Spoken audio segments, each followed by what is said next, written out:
কোনো গোপনীয়তা কোনো কিছু নাই। এই জন্য ইসলামটা রাসূলুল্লাহ সাল্লাল্লাহু আলাইহি ওয়াসাল্লাম আমাদেরকে যখন রেখে গেছেন ইসলামের উপরে, যে ইসলামটার মধ্যে কোনো বুঝার ক্ষেত্রে কারো কোনো অসুবিধা হতো না। একটা বেদুইন এসে বুঝতো, একটা বেদুইন এসে বুঝতো।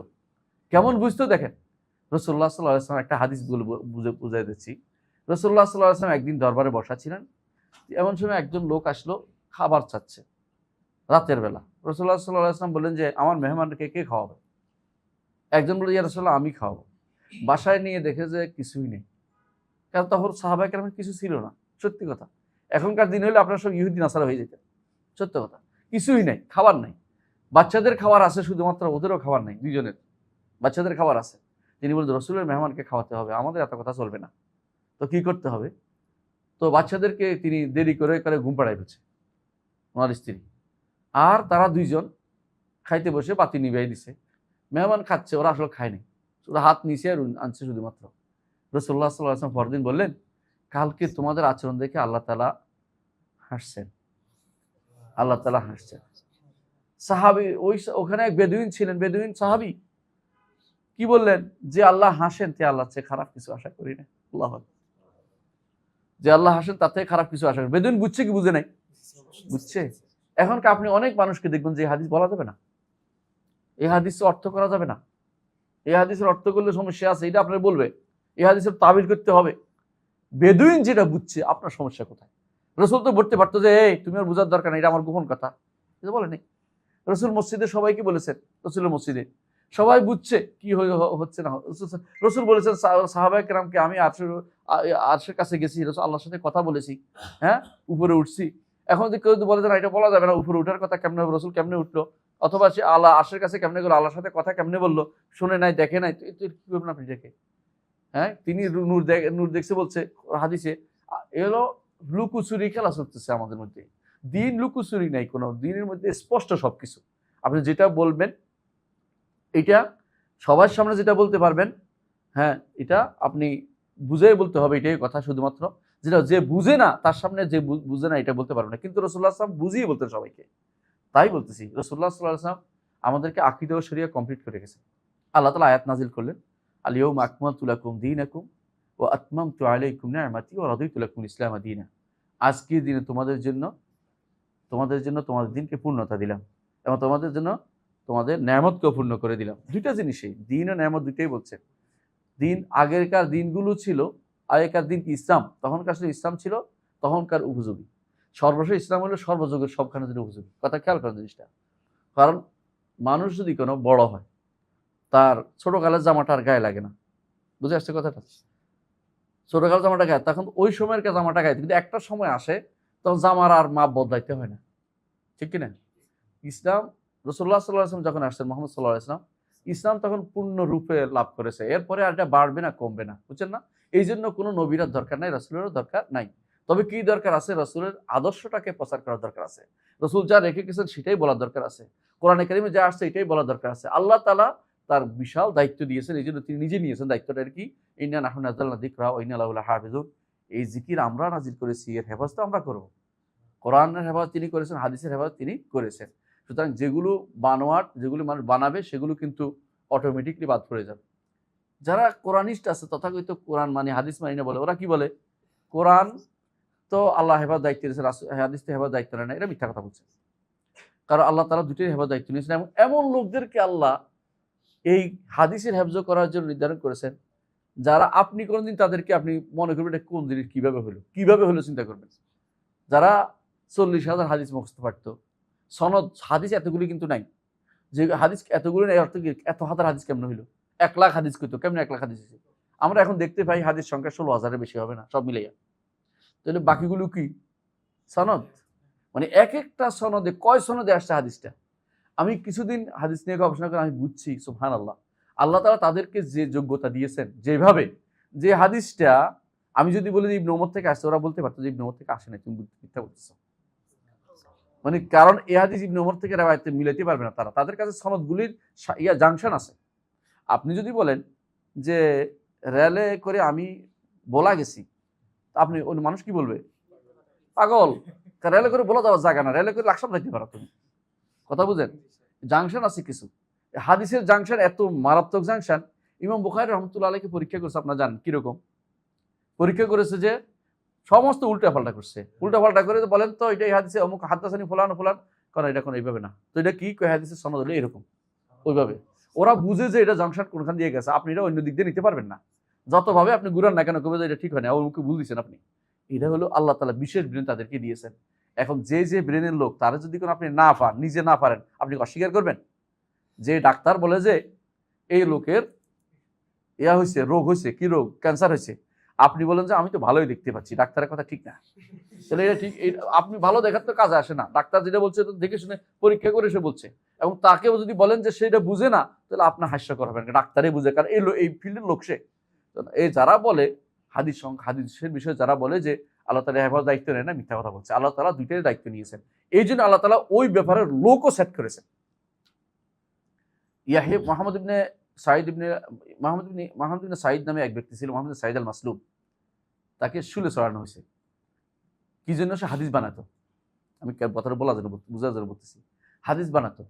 তো সে যখন শুলে দিচ্ছে খলিফাতুল মুসলিমিন, তাকে শুলে দিচ্ছে খলিফা মাহাদি, তখন সে বলতেছে যে আমাকে শুলে দিয়েন না, কারণ আমি প্রায় 40,000 হাদিস বানাইছি, এখন আমাকে দেন, আমি এগুলি বাদ দিব, বলবো এগুলি ঠিক না, মানে বাঁচতে চাচ্ছিল। তখন খলিফাতুল মুসলিমিন তখনকার সময় যিনি ছিলেন তিনি বলছেন, তোমার শুলে যাওয়াই দরকার, আর তুমি যেগুলি বানাইছো এগুলি আমাদের মুহাদ্দিসরা আছে, এগুলি একটা একটা করে চুল যেভাবে বের করে, কিসের থেকে, কাটা আটার কাই থেকে চুল বের করে ফেলে, ওরা এগুলি বের করে ফেলে দিবে, তোমার দরকার নাই, তুমি শুলে থাকো, তুমি শুলে থাকবা, কারণ তুমি মিথ্যা বানাইছো, বুঝতে পারি আমরা এগুলি। আলহামদুলিল্লাহ, আল্লাহ তাআলা প্রত্যেক এই দিনকে হেফাজতের জন্য এমন লোককে সেট করেছে, আপনি চিন্তা করতে পারবেন না। মাঝে মধ্যে আমি চিন্তা করি, সুবহানাল্লাহ, এক একটা বই পরবর্তীতে লিখছে কিন্তু আগের সাথে যুক্ত হয়ে যায়, এক একটা ব্যক্তি পরে আসছে কিন্তু আগের সাথে যুক্ত হয়ে যায়। আপনি দেখছেন ইমাম রাওয়াহুন নাসাই, আমরা বলি ইমাম নাসাই হাদিসটি বর্ণনা করেছেন, তারপরে কি বলি? সাহাহুল আলবানী শুদ্ধ করেছেন, আলবানী শুদ্ধ বলেছেন। কত পরে এসে এই লোকটা কার সাথে যুক্ত হয়ে গেছে? নাসাই সাথে যুক্ত হয়ে গেছে। আপনি এই যোগ্যতা পাই নাই। এই আলবানীর আগে যদি কোনো 1 প্রজন্ম, 2 প্রজন্ম, 3 প্রজন্ম লোকরা বলতো যে আমরা নাই, কিছু নাই, তাহলে আলবানী কেমন শুদ্ধ করলে পরে আসে? এটা হচ্ছে আল্লাহ ওনার জন্য রেখে দিয়েছে যে এই সময় এটা বলতে হবে, এই সময় লিখতে হবে। আকীদার বিষয়টা দেখেন, এই যে বলতেছি, একটা বিষয় বলতেছি, একটা বুঝাই বলতে না। শাইখুল ইসলাম মুহাম্মদ বিন আব্দুল ওয়াহাব রাহমাতুল্লাহ আলাইহি, ওনার কিতাবুত তাওহীদটা নাম শুনেছেন আপনারা? কিতাবুত তাওহীদ অনেকে পড়ছেন হয়তো। এই এমন একটা কিতাব, যে কিতাবটা তাওহীদুল ইবাদার উপরে, তাওহীদুল উলুহিয়ার উপরে। আপনি এর মতো কিতাব আরেকটা গত 10 প্রজন্ম দেখাইতে পারবেন না। যেন আল্লাহ তাআলা রেখে দিয়েছেন এই লোকটাকে ওই সময় পাঠাবেন, কারণ ওই সময় দুনিয়া ভরপুর হয়ে যাবে শিরকি আকীদা, কবর পূজা, ওই সময় এই লোকটাকে পাঠাইছেন যে এই সময় এই লোক দ্বীন হেফাজতের জন্য তোমার দরকার, তুমি এই সময় কথা বলো। আল্লাহ তাআলা সেইভাবে ঠিক করে পাঠাইছেন। সুতরাং আপনি আমি দ্বীন থেকে দূরে সরে গেলে আল্লাহর কোনো ক্ষতি হবে না, আল্লাহর দ্বীনের ক্ষতি হবে না। আল্লাহ এমন লোককে নিয়ে আসবে যে লোক এই দ্বীন নিয়ে দাঁড়াবে, কারণ আল্লাহ তাআলা এই দিনকে লিইয়ুযহিরা আলা দ্বীনি কুল্লি, সকল দ্বীনের উপরে, সকল মতবাদের উপরে, সকল মানুষের, ইহুদি নাসারা যত কিছু আছে সবকিছুর উপরে এই দিনকে উঠাবেন। আপনি যদি কোনো এর সাথে যুক্ত হন, আপনি সম্মানিত হবেন। আর আপনি যদি মনে করেন, সন্দেহ করেন, আপনি যদি ভিন্ন মত পোষণ করেন, আল্লাহর কোনো ক্ষতি হবে না। লা ইয়াদুরুল্লাহ শাইআ। ক্ষতি হবে কার? আপনি আস্থা করে নিক্ষিপ্ত হবেন। আপনি কোথায় থাকবেন? আপনি শুধু প্রতিযোগিতা শুরু করে দেন, আপনি দৌড়াতে শুরু করে দেন, আমি আল্লাহ সন্তুষ্টি দরকার, আল্লাহ সন্তুষ্টি পেতে চাই, এইভাবে দৌড়ান। আপনি কখনো চিন্তা করবেন না যে আমার দিয়ে একটা কাজ হয়ে গেছে, না, আল্লাহ আমার দিয়ে কাজটা করায়, সেটা চিন্তা করেন। আল্লাহ আমার দিয়ে কথা বলার তৌফিক দিচ্ছে, এটা আল্লাহর খাস রহমত। আমি এটা কোনোদিন চিন্তা করবো না যে আমি একটা কিছু করে ফেলছি, না, আমার করতে পারিনি, আল্লাহ যদি কোনো কবুল করে এটা আমার কাজে লাগবে, নইলে আমার কোনো কিছু কাজে লাগে না। সুতরাং যে কথাটা বলতেছি, যারা আজ এই কাজগুলি করে যাচ্ছে, বুঝে কোরআন হাদিসের ব্যাপারে কথাবার্তা বলে, তারা কিন্তু বিভ্রান্ত, কোনো সন্দেহ নাই।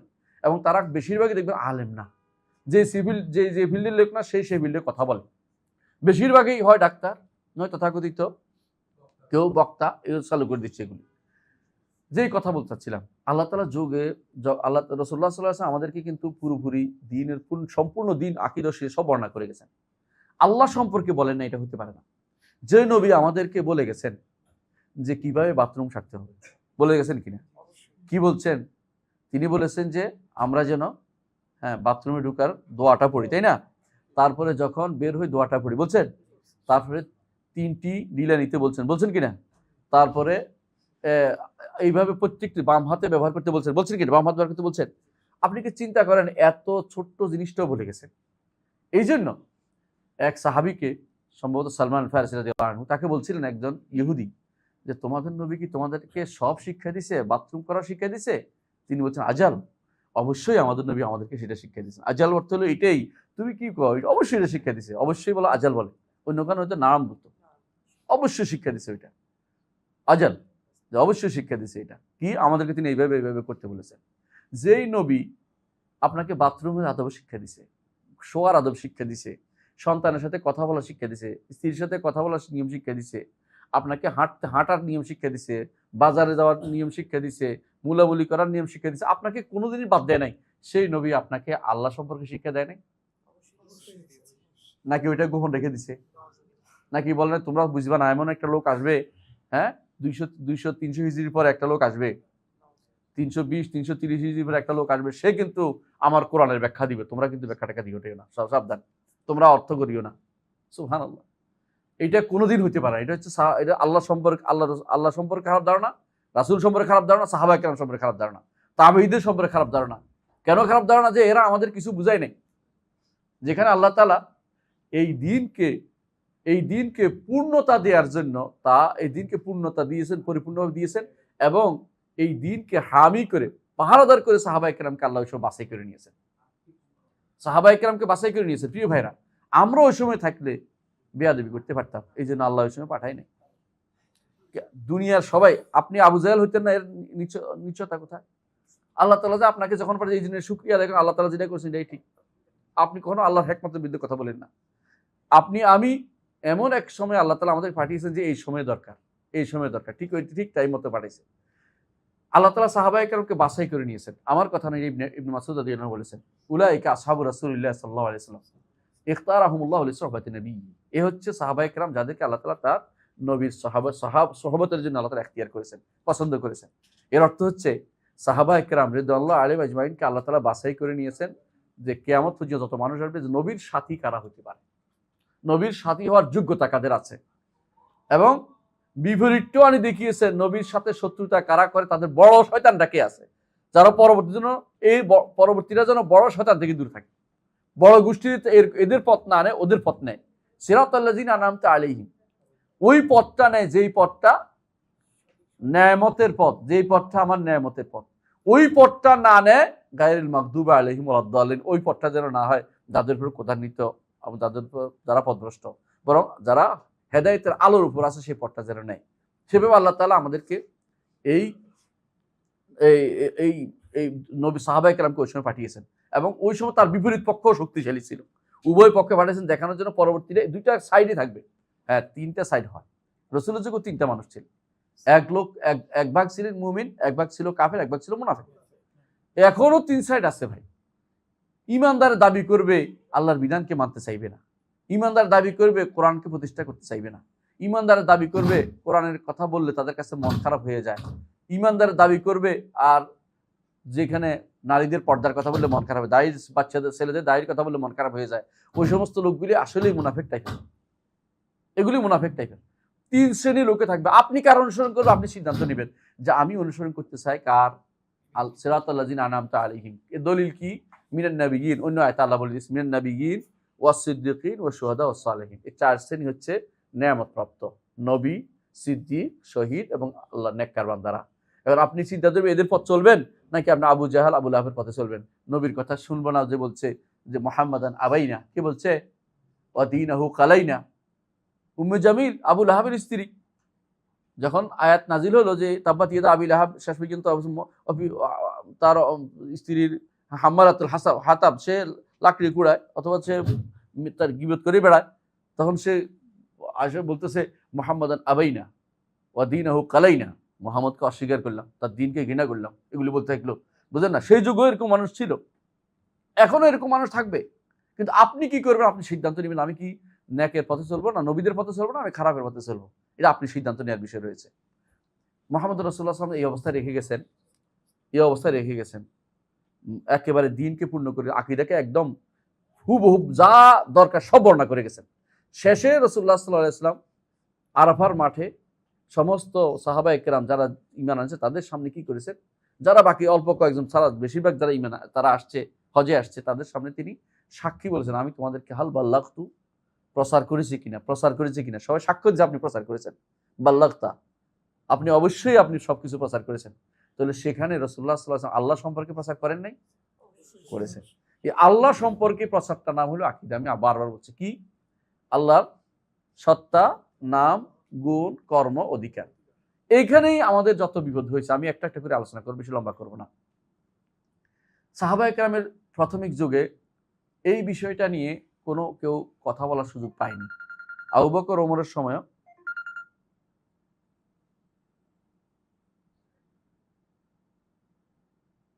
1 মিনিট। আবু বকর ওমরের সময় দেখেন, এই দুই সময় কিন্তু বাইরের কেউ, অমুসলিমরা কেউ মানে আমাদের উপর আকীদা ধরাই দিবে, কথা বলবে, এই সাহস তাদের ছিল না। মুসলিমরা তখন কি ছিল? জয় জয় অবস্থায় ছিল, বিভিন্ন জায়গায় তাদের মিশন চলতো। আমাদের মত হইতে তারা চাইতো, ইউরোপিয়ানরা, বাইরের লোকেরা। আর আমরা এখন কি হয়েছি? ওদের মতো হইতে চাই, চলনে বলনে কথাবার্তা সবকিছুতে আমরা ওদের মতো চাই। ওটা না হলে আমাদের ঘুমই হয় না। রাত দিন 24 ঘন্টা আমার সন্তানকে কিভাবে ইউরোপিয়ান বানাবো, এই চেষ্টায় আমরা বিভোর থাকি। এই যে অবস্থাটা, এটা সাহাবায়ে কেরামের যুগে তো ছিল না, কারণ এটার পতন যুগের কারণ হচ্ছে। তো ওই যুগে কিন্তু কেউ আমাদের দিকে আকীদা বা শরীয়তে হাত দেওয়ার কোনো সাহস কেউ করে নাই। তখন দেখলো যে ওসমান রাদিয়াল্লাহু আনহুর সময় যখন মুসলিম বিশ্ব বিশাল আকার ধারণ করলো, তখন কোনো এলাকা যারা ইসলাম গ্রহণ করেছে, অনারবে বলবো এরা, কারণ আপনারা যে অনারবেই বলবো, ওরা ইসলাম গ্রহণ করেছে কিন্তু তাদের অন্তরে ইসলাম ঢুকেনি, তাদের অন্তরে হিংসা বিদ্বেষ ঢুকছে দ্বীনের বিরুদ্ধে। তখন তারা দেখলো যে কোনোভাবেই সরাসরি বিরোধিতা করার কোনো সুযোগ নাই, সরাসরি বিরোধিতা করলে কেউ নিবে না। তখন তারা কি করলো? এই উম্মতের মধ্যে কিভাবে একটা ফিতনা লাগিয়ে দিতে পারে, এই জন্য চেষ্টা করলো। সর্বপ্রথম এই কাজটি করেছে আব্দুল্লাহ ইবনে সাবা এবং তার অনুসারীরা। তখন শিয়াবাদ আসেনি। প্রথমে তারা কি করলো? বিদ্রোহ করলো। এটা হলো বাগি বলা হয় ওদেরকে। বিদ্রোহ করলো কি? আমাদেরকে ঠিক মতো দেওয়া হচ্ছে না, আমাদেরকে ঠিক মতো আমাদের ঠিক মতো দেয় না, আমরা মানি না, মিছিল করতে চলে আসলো মদিনায়। মদিনায় এসে কি করলো? ওসমান ইবনে আফফান রাদিয়াল্লাহু আনহু বাড়ির চারপাশে ঘিরে ফেললো। তো এই অবস্থায় ওসমান ইবনে আফফান রাদিয়াল্লাহু আনহু রাসূলের সুন্নতের উপর আমল করেছেন। রাসূলুল্লাহ সাল্লাল্লাহু আলাইহি ওয়াসাল্লাম তাকে বলেছেন যে রক্ত যেন প্রবাহিত না উম্মতের, কিন্তু তিনি আলোচনা করেছেন তাদের, কিন্তু তারা শুনতে রাজি হলো না। তিনি তখন যেটা করেছেন যে যুদ্ধ করে নিজে প্রথম রক্ত প্রবাহিতকারী উম্মতের মধ্যে হয়নি, চেষ্টা করেন নাই। এই জন্য এর আগেও একটা কথা বলে রাখি, এরা কিন্তু এর আগেও খলিফাতুল মুসলিমিনকে ওমর রাদিয়াল্লাহু আনহু কারা হত্যা করেছে? মাজুসি। এই জন্য ওমর রাদিয়াল্লাহু আনহু যখন তাকে আক্রমণ করা হলো, বলে এই মুগিরার গোলামটা না? বলে হ্যাঁ, মুগিরার গোলামটা আপনাকে করেছে। বলে আলহামদুলিল্লাহ যে কোনো মুসলিম আমাকে হত্যা করেনি, আমাকে মুসলিমরা আক্রমণ করে নাই, আমাকে বাইরের লোকেরা, ওদের দেশ, যেহেতু ওদের দেশ প্রধানত হয়েছে কার মাধ্যমে? ওমর রাদিয়াল্লাহুর সময়। ওরা হিংসা বিদ্বেষের কারণে ওমর রাদিয়াল্লাহুকে হত্যা করেছে। এই বর্তমান পারস্যের যারা আছে ওরাই এখনো তারা হিংসা বিদ্বেষে মরে যাচ্ছে। আমি আলোচনা করবো যে সুযোগ পাই কোনদিন কেমন হিংসা আছে, শুনে দেখবেন যে ওদের ইমাম যখন আসবে, যে ইমাম কোনোদিনই ছিল না, ওই ইমাম যখন আসবে তখন তারা আরবদের কাছে যাবে, যে আরবদেরকে কচু কাটা করবে এবং বনি সাহেবের হাত কেটে দিবে। বনি সাহেব মানে যাদের হাতে এখন মক্কা চাবি আছে, এখন পর্যন্ত আছে। রাসূল বলছেন খুজুহা খালেদা তালেদা, কিয়ামত পর্যন্ত তোমাদের হাত দিলাম, তোমাদের হাতে রাখো চাবি, যে তোমাদের থেকে যে নিবে সে জালেম। মানে কারণ কি? আলী রাদিয়াল্লাহু আনহুকে রাসূল দিয়েছিলেন, আল্লাহ আয়াত নাযিল করে বললেন যে ফেরত দাও। তো রাসূলুল্লাহ সাল্লাল্লাহু আলাইহি ওয়াসাল্লাম ফেরত দিয়েছেন ওদের কাছে। এখন এরা কি করছে? বলতেছে যখন তাদের ইমাম আসবে তখন যাইয়া আরবদেরকে সব মারবে, আবু বকর ওমরকে কবর থেকে উঠে কাবার সাথে লটকায় মারবে। মানে এইগুলি তাদের বিশ্বাস। এরা হিংসুটে, এরা কি করছে? এই হিংসার কারণে এই ওমর রাদিয়াল্লাহু আনহুকে তারা শহীদ করেছে। বুঝছেন তো কথাটা? এদেরই গোষ্ঠীটাই আবার ওসমান ইবনে আফফান রাদিয়াল্লাহু আনহুকে এই মানি না আমাদের বিচার চাই করে আবার ঘেরাও করে দিল। বিচার নিয়েও তারা বিচার নিয়ে খুশি হলো, আবার ফিরে আসলো। যা তাকে একবার তো তিনি যা আছে তা দিয়ে দিছে, যে চলে যাও। আবার এসে ধরলো ঘেরাও করে শেষ পর্যন্ত তাকে যে হত্যা করেছে সেখান থেকে তিনি শহীদ হয়ে গেছেন, কারণ রাসূল তাকে শহীদ বলেছেন। সেই থেকে আজ পর্যন্ত ফিতনা কিন্তু বন্ধ নাই। এই ফিতনা চালু হয়ে আছে। তো উম্মতের মধ্যে এই ফিতনাটা তখন থেকে শুরু হয়ে গেছে। এরপরে উম্মতে মুসলিমা কি হলো, আলী রাদিয়াল্লাহু আনহুর সময় থেকে ভাগ হয়ে গেল। এই তখন থেকে আকীদার মিশন, আমি ইতিহাসটা এই জন্য বলতেছি, আকীদার মিশনটা কিন্তু সবসময় এই তখন থেকে শুরু হয়েছে, আক্রমণ শুরু হয়েছে। কিভাবে আক্রমণ? প্রথম আক্রমণ দেখেন, প্রথম আক্রমণ হচ্ছে উম্মতের মধ্যে প্রথম যে আক্রমণ হচ্ছে খারেজিদের আক্রমণ। খারেজিরা কি বলল আলী রাদিয়াল্লাহু আনহুকে, যে আপনি যে মীমাংসার প্রস্তাব দিচ্ছেন কার সাথে?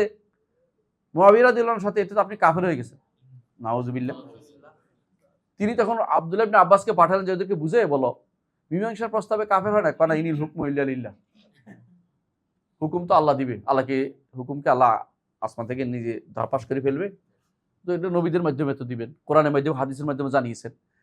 তখন আব্দুল্লাহ ইবনে আব্বাস বললেন যে রাসূলুল্লাহ সাল্লাল্লাহু আলাইহি ওয়াসাল্লাম কি হুদায়বিয়া সন্ধি করেনি? ওখানে কি অমুক অমুককে তিনি মীমাংসাকারী মানেনি? তখন তাদের মধ্যে একদল ফিরে আসলো, কিন্তু বেশিরভাগই ফিরে আসলো না।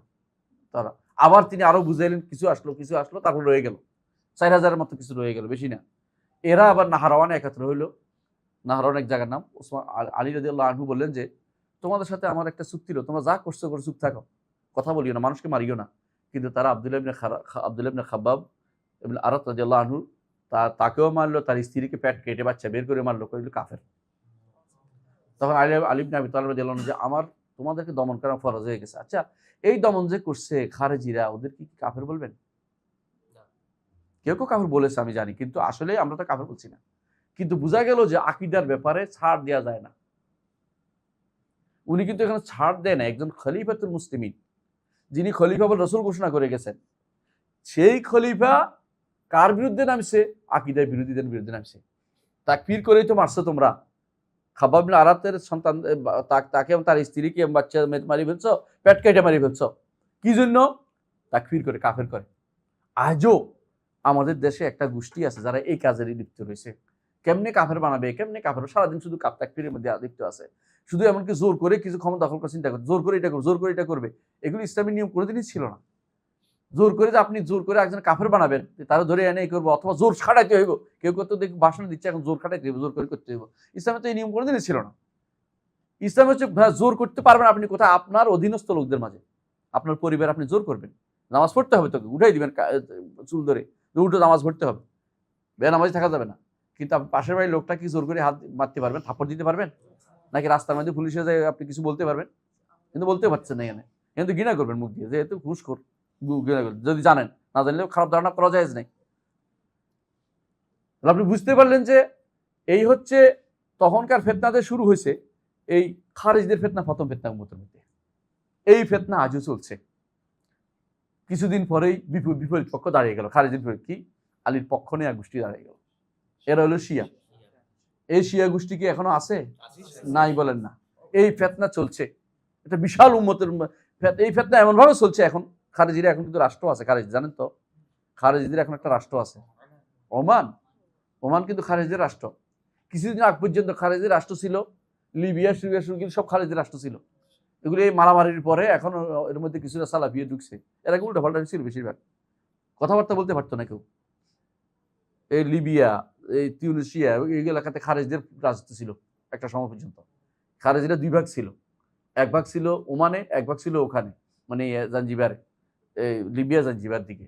এই দুই শ্রেণী এখনো রয়ে গেছে, এখন কমে গেছে এত ওইদিকে, কিন্তু ওমানে রাজত্ব তারা করতেছে এই খারেজিরা। এদেরকে বলা হয় এবাদি, এবাদি গোষ্ঠী। ওমানে যারা ক্ষমতায় আছে এরা কিন্তু খারেজি রাষ্ট্র হিসেবে আছে, আর চিন্তা হিসাবে মানে একই চিন্তাধারা লালন করে, কিন্তু রাষ্ট্র পায়নি। এটা কিন্তু প্রচুর। এরা কিন্তু সারা পৃথিবী এখন চষে বেড়াচ্ছে, এবং এদের দ্বারা আপনারা মনে করছেন এরা দিনের খাদেম, এরা দিনের খাদেম, ধোকাবাজ, দিনকে ধোকা দিচ্ছে। অধিকাংশই এরা কিন্তু আলেম সমাজ আপনি পাবেন না। বেশিরভাগই হঠাৎ করে বুইফোড় আলেম হয়েছে। দেখবেন যে দর্শন পড়ছে, কেউ কেউ অমুকটা পড়ছে, অমুকটা পড়ছে, কোনোদিন দিন সম্পর্কে কিছু শিখে নাই। এরা এসে কথা বলে, রাসূলুল্লাহ সাল্লাল্লাহু আলাইহি ওয়াসাল্লাম এদেরকে বলছেন রুয়াই বেদা ইয়াতাকাল্লাম ফি আম্মাতিন নাস। এমন মানুষ যারা জীবনে কোনোদিন দিন শিখে নাই, এরা এসে দিনের সম্পর্কে কথা বলতেছে। এরা বেশিরভাগই এরকম। দিনের মৌলিক বড় আলেম কোনোদিন এই সমস্ত কাজের মধ্যে কোনো নিজেকে লিপ্ত করে না। কারণ আপনার দায়িত্ব, আলেমদের দায়িত্ব হচ্ছে ইসলাহ। আলেমদের দায়িত্ব নয় জোর করা, এটা বুঝতে হবে। জোর কারা করতে পারে? শাসক। শাসকের হাতে জোর করার ক্ষমতা আল্লাহ তাআলা দিয়ে দিয়েছেন। জোর করার দায়িত্ব আমাকে দেয় না, আমাকে দিচ্ছে আমার পরিবারের মধ্যে জোর করতে, সাধারণ মানুষকে জোর করতে পারি না। আপনি যদি কোনো এলাকা দায়িত্বশীল হন, আপনি যদি এলাকার মেম্বার হন, চেয়ারম্যান হন, আপনার অধীনস্থ লোকদের আপনি জোর করতে পারবেন, কিন্তু আপনি উপরের দিকে কাউকে জোর করার ক্ষমতা আপনার আছে? তাহলে আপনি কিভাবে বলেন যে আমি জোর করে ফেলবো? এটা তো ঠিক না, এটা নিয়মের ভিতরে শরীয়ত বলে না এটা আপনাকে দায়িত্ব দেয় নাই। যে দায়িত্ব আপনাকে দেয় না আপনি নিবেন কেন? এটা খারেজিরা যেমন আছে, শিয়ারা এখন ভর্তি। শিয়ারা প্রথম যখন শুরু, আব্দুল্লাহ ইবনে সাবা প্রথমে বলছিল যে কেমন দেখেন বাড়াবাড়ি সীমা আছে, তারা বলতে আরম্ভ করলো যে আলী হচ্ছে ইলা। ইলা কেমন? বলছে আকাশে যে বিদ্যুৎ চমকা এটা আলীর হাসি, আকাশে যে আলী আকাশে যে আওয়াজ করে এটা আলীর চিৎকার। তো এইভাবে সে নতুন নতুন তথ্য বানাই বেড়া দিতে লাগলো। আলী রাদিয়াল্লাহু আনহু শুনে বললেন যে এর ধরে নিয়ে আসো, ধরে নিয়ে আসো। ধরতে গেছে, পালাই গেছে মাদানে পালাই গেছে, মানে তার তার আলী রাদিয়াল্লাহু আনহু এর বাইরে চলে গেছে, কবজার বাইরে চলে গেছে, মাদানে পালাই গেছে। তো কারণ মাদায়ন তো মিশরে ছিল, ওইদিকে যাইতে পারেনি। মাদায়ন ছিল ওদিকে, মাদিয়ান পালাই গেছে ওইদিকে। আর বাকিদেরকে ধরে তিনি আগুনে পোড়াইছে। এখন তারা পড়ার সময় বলতেছে তুমি তো আল্লাহ নইলে কেমনে আগুনে পোড়াচ্ছ? মানে আরো শয়তান কাকে বলে, মানে এরা যেহেতু শয়তানি নিয়ে আনছে, এরা শেষ পর্যন্ত শয়তানি করে গেছে। ইবনে আব্বাস বলেন যে আমি যদি ওখানে থাকতাম তাহলে আমি আমার চাচাকে নিষেধ করতাম, ভাইকে নিষেধ করতাম তিনি যেন এটা না করে, কি চাচাকে নিষেধ করতাম তিনি যেন আগুনে না ফেলে। কারণ তারা তো সালাকি পাইবে, সালাকি পাইছে তারা যে আল্লাহ ছাড়া তো আগুনে শাস্তি দিতে পারে না, তো আল্লাহ না হলে আমার আগুন শাস্তি দিছে, এই জাতীয় কথাবার্তা। ওরা সবগুলি হচ্ছে শয়তান, মানে ইচ্ছা করে দিনকে নষ্ট করার জন্য ইহুদিরা শহর হিসাবে মুসলমানদের মধ্যে ঢুকছে। এই শিয়ারা আজ পর্যন্ত ইহুদি শহরের মতো। একটা উদাহরণ দিলে বুঝবেন শিয়ারা এরা কেমন কাজ। ইহুদিরা সূর্য ডুবলে তারা ইফতার করে না, ইহুদিরা ইফতার করে, তাদের তো রোজা আছে, তারা ইফতার করে তারকা উঠলে। আজও আপনি দেখবেন যে শিয়ারা তারকা উঠাও দেরি করে, এবং তারা এটা নিয়ে আপনাদের মধ্যে বিভিন্ন ইয়া ছড়ায়, বলছে আল্লাহ বলছে ইলাল্লাহ, তোমরা ইলাল্লাহ নাহলে খাও কি করে? কোরআন আয়াত দিয়ে তারা সন্দেহ ছড়াচ্ছে, কারণ তারা তো হাদিস মানে না। তারা তো হাদিস মানে রাসূলুল্লাহ সাল্লাল্লাহু আলাইহি ওয়াসাল্লাম ইলাল্লাহ বলতে কদ্দুর বোঝায় সূর্য ডুবলেই রাসূল ইফতার করতে বলেছে, তারা কিন্তু এই সন্দেহ ছড়াচ্ছে, বুঝেন না কথাটা? এমনকি আমি একদিন আমার ছিল দাওয়াত ছিল আমার একদিন ইয়াতে আইসিএসসির এক অফিসে, তো ওখানে দাওয়াত ছিল অ্যাম্বাসেডর, দাওয়াত ছিল ইরানি অ্যাম্বাসেডর। তো আমি দূর থেকে দেখছি কি করে, দেখি আজ দেখে ধরা পড়ে যায়। আমি এবং ইয়া বসা ছিলাম আইইউটি তখনকার ভাইস চ্যান্সেলর, দুইজনে গল্প করতেছিলাম, আমাদের সাথে সম্পর্ক ভালো ছিল। উনি বলতেছে লোকটা খায় না কেন? আমি বলছি একটু দেখেন, আরো একটু দেখেন। সে এবং তার বউ খাইলো না যতক্ষণ পর্যন্ত না সূর্য উঠছে, মানে তারকা উঠছে, তখন পর্যন্ত খায় নাই তারা। আমি বলছি এই বুঝে দেখেন, যে ব্যক্তি আপনাকে সূর্য উঠা তারকা উঠা পর্যন্ত দেরি করাচ্ছে ইফতার করতে, রাসূলুল্লাহ সাল্লাল্লাহু আলাইহি ওয়াসাল্লাম বলেছেন যত তাড়াতাড়ি তোমরা ইফতার করবে তত তোমরা ভালো থাকবে। সুন্নাহর অনুসরণ। এরা দেরি করতে করতে করতে তারকা উঠা পর্যন্ত দেরি করাইছে। এরা কাদের অনুসরণ করছে আপনি বলেন তো? এই না, ইহুদিদের অনুসরণ করছে। এইরা প্রত্যেকটি কাজে কর্মে এদের মধ্যে এটা আছে। এদের মধ্যে বাধা অর্থ কি? আল্লাহ তাআলা আগে জানতো না, পরে জানছে, নাউযুবিল্লাহ। এটা হলো বাধা। এরা এটা বিশ্বাস করেই করে। কেন করে? আগে জানলে আল্লাহ তাআলা আলীরে আগে দিয়ে দিত, বুঝছেন তো? আগে জানলে এটা করতো, আগে জানলে এটা করতো, মানে এটা হলো আগে জানতো না, আল্লাহ পরে জানছে, এগুলি বলতেছে তারা। এটা শুধুমাত্র ইহুদিদের মধ্যে এটা আছে। ইহুদিরা বলে আল্লাহ আগে কেন তার বিশেষ ব্যক্তিরা, অর্থাৎ কি ইহুদিদের কেন রাজত্ব দিলেন না? আল্লাহ কানতে কানতে চোখ ফুলাইয়া চোখের পানি দিয়ে নদী ভাসাই দিচ্ছে, মানে এরকম তাদের কথা। এগুলো দিয়ে তারা আফসোস করে যে আল্লাহ তাআলা খুবই আফসোস করে সারাদিন, কারণ আল্লাহ তাআলা আগে জানতে পারে না। একই কথা এদের মধ্যে পাওয়া যায়।